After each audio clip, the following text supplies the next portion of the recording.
قدرتاللہ شہاب، افسانہ جلترنگ۔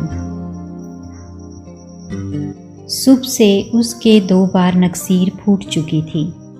خالد کو یوں محسوس ہوتا تھا جیسے اس کے نتنوں میں گرم گرم ریت ڈال کر اندر سے جھس دیا گیا ہو۔ سانس کی ہوا بھڑکتی ہوئی لالٹین کے دھوئیں کی طرح کثیف اور گھٹی ہوئی معلوم ہوتی تھی۔ وہ تنگ آ کر ناک کو رومال سے بند کر لیتا تھا اور منہ کھول کر سانس لینے لگتا تھا، لیکن چند ہی لمحوں میں اس کا گلا خشک ہو کر سوکھے ہوئے پتے کی طرح چرمرانے لگتا تھا۔ وہ زور زور سے رو دینا چاہتا تھا لیکن رو نہ سکتا تھا۔ اب وہ سیانہ ہو گیا تھا، اگلے سال میٹرک کے امتحان میں بیٹھنے والا تھا۔ محلے کی لڑکیاں جن کے ساتھ وہ مٹی کے گھروندے بنا کر کھیلا کرتا تھا، اب اس کے سامنے جسم چرا کر سمٹ جاتی تھی۔ یہاں تک کہ جموں نان بائی بھی اس کو اپنے ساتھ چارپائی پر بٹھا کر روزنامہ انقلاب زور زور سے پڑھ کر سنانے کو کہا کرتا تھا۔ جموں پہلوان کے ساتھ چارپائی پر بیٹھنے کا اعزاز محلے میں بہت کم لوگوں کے حصے میں آتا تھا۔ گلی کے کونے پر اس کا تنور تھا، جس کے ماتھے پر خوش لذیذ ہوٹل از طرف جمال الدین پہلوان خادم قوم کا سائن بورڈ لٹکا رہتا تھا۔ ہوٹل میں ایک باورچی تھا، اس کا نام تاج دین تھا۔ موقع محل کے لحاظ سے جموں پہلوان اسے خان سامہ، بٹلر، بوائے، تاجو اور الو کی دم فاختہ کے مناسب القاب سے بلایا کرتا تھا۔ خوش لذیذ ہوٹل کے عقب میں ایک بوسیدہ چھجا تھا، جس کے نیچے بہت سی ٹیڑھی ترچھی چارپائیاں بچھی رہتی تھیں، کیونکہ جموں پہلوان 12 آنے نقد کے عوض انہیں کھانے کے لیے گوشت اور چپاتی، سونے کے لیے ایک چی بجبی چارپائی اور مقدمہ لڑنے کے لیے مشورہ مفت دیا کرتا تھا۔ ہاری ہوئی آسامی کے لیے پہلوان بڑی چابک دستی سے اپیل دائر کرنے کے ٹوٹکے، گرمیوں میں دہی کی لسی اور سردیوں میں چائے کے ساتھ پراٹھے تیار رکھتا تھا۔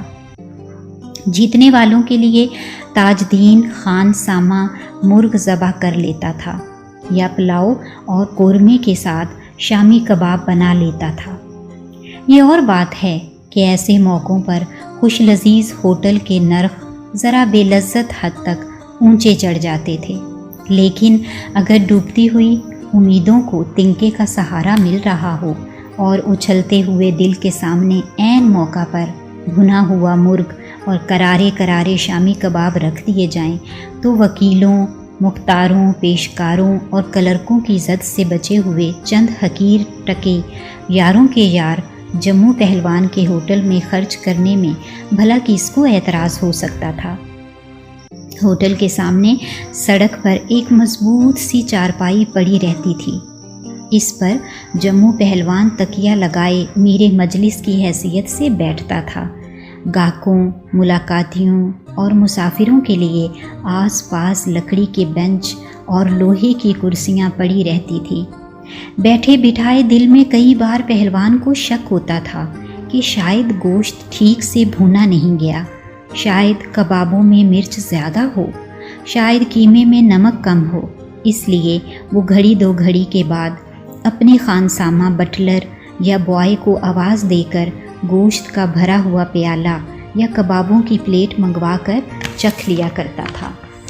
کبھی کبھی تاج دین صدائے احتجاج بلند کرتا تھا کہ پہلوان ایک ہی دفعہ اطمینان سے کیوں نہیں کھا لیتے، اب ہوٹل کی بکری کے لیے خاک چیز بچے گی۔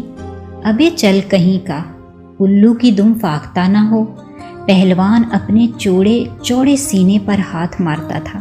جان ہے تو جہان ہے، پیارے تیرے باپ کی کمائی کھاتا ہوں سالے۔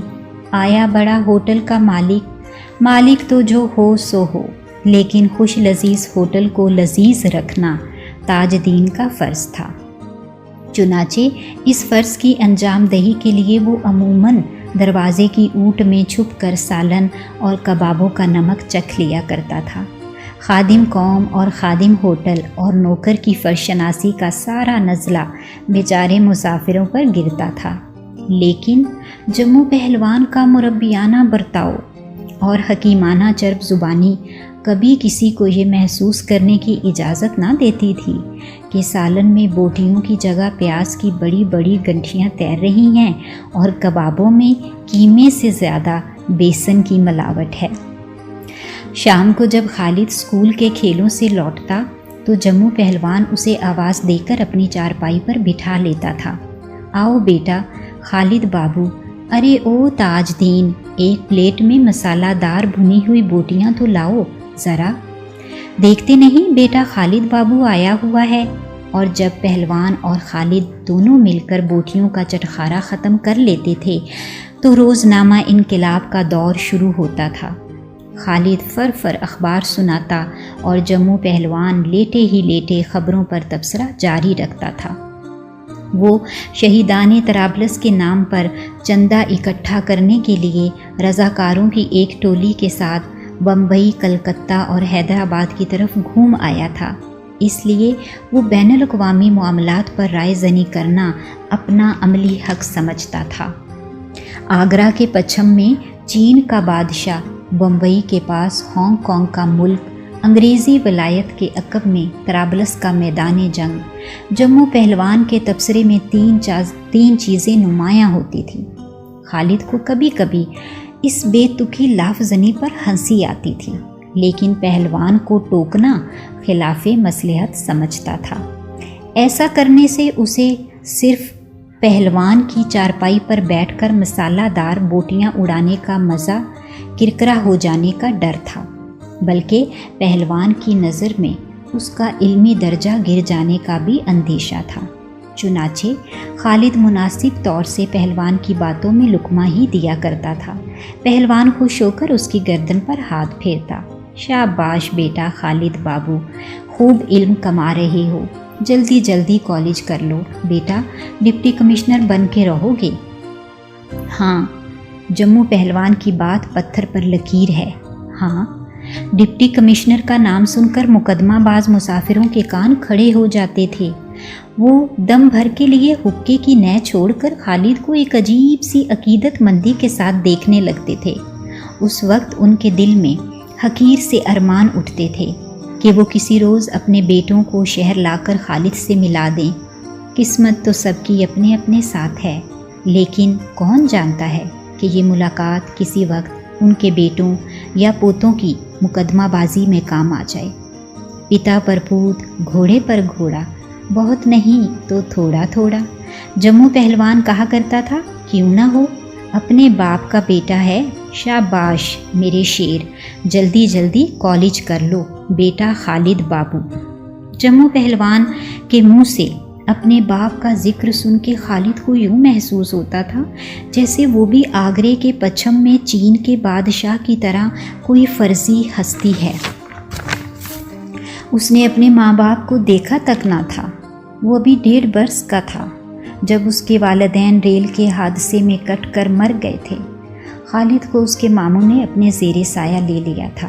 ماموں تو تجارت کے لیے زیادہ عرصہ باہر رہتے تھے، لیکن مومانی نے خاصی توجہ سے اس کو پالا تھا۔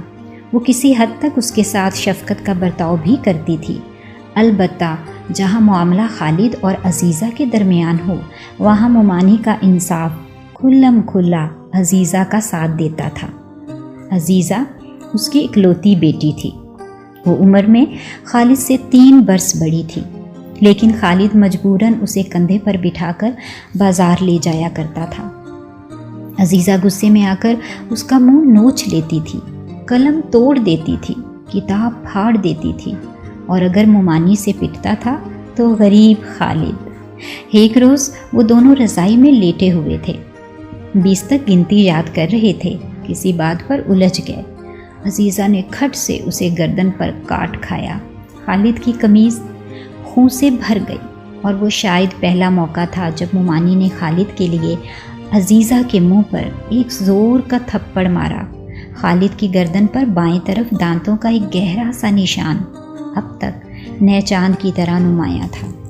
شاید بچپن کے دبے ہوئے نقوش تھے جن کی وجہ سے خالد کے دل میں اب تک عزیزہ کے لیے ایک مبہم سی بے اعتنائی، ڈر اور شاید نفرت کا ملا جھلا جذبہ باقی تھا۔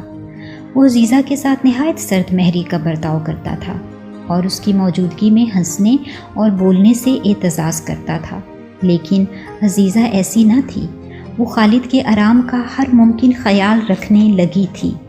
وہ ہر طرح سے اس کے ساتھ خوبصورت باتیں کرنے کی کوشش کرتی تھی، لیکن خالد رکائی سے ٹال دیتا تھا۔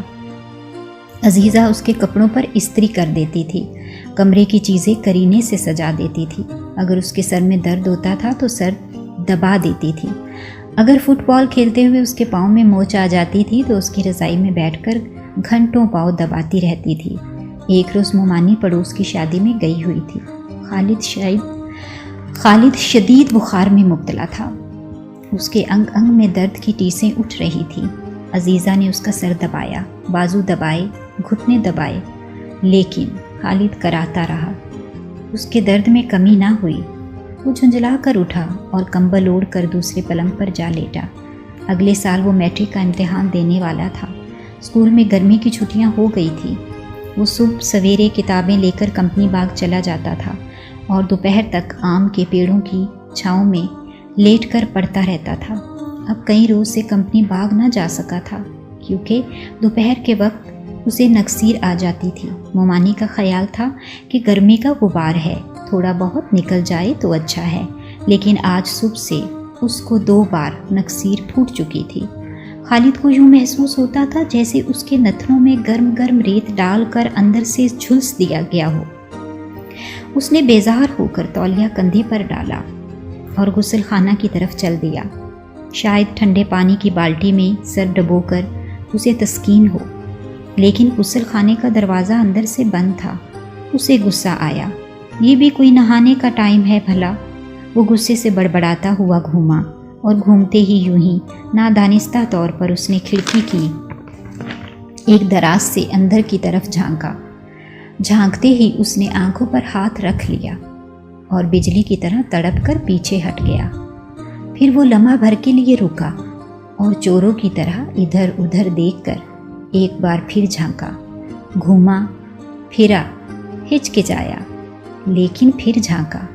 اس بار اس کی آنکھیں دراز کے ساتھ جم کی رہ گئی، جیسے مقناطیس کے ساتھ لوہے کے ٹکڑے چمٹ جاتے ہیں۔ وہ عزیزہ تھی۔ وہ جگمگاتے ہوئے موتی کی طرح صدف سے باہر نکلی کھڑی تھی، یا شاید وہ بجلی کی ایک آوارہ لڑی تھی جو کالی گھٹاؤں کے دبیز پردوں سے باہر نکل آئی ہو۔ اس نے اپنے گھنے بالوں کی لٹوں کو کھولا اور ہاتھی دانت کی چھوٹی سی کنگھی کو ان کے پیچو خم میں الجھا کر دیر تک کھیلتی رہی۔ پھر اس نے زلفوں کے انبار کو چھوڑا اور کمان کی طرح تن کر انگڑائی لی۔ خالد ڈرا کہ شاید زلزلہ آ جائے گا۔ عزیزہ نے دونوں ہاتھوں سے بال سمیٹ کر بالٹی میں ڈال دیے۔ پھر اس نے سر اٹھا کر گردن کو زور سے جھٹکا۔ برسات کی کالی گھٹائیں بکھر کر پھیل گئیں۔ بارش کی فوار فضا میں جھلملانے لگی۔ ایک گستاخ قطرہ صبح کے ستارے کی طرح تاج محل کے کلس میں لٹک گیا۔ عزیزہ نہا رہی تھی۔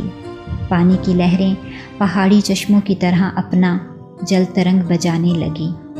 تاج محلوں کے دامن میں جمنا کے سیمابی دھارے بہنے لگے۔ کوثاروں پر کہکشاں کا غبار سا چھا گیا۔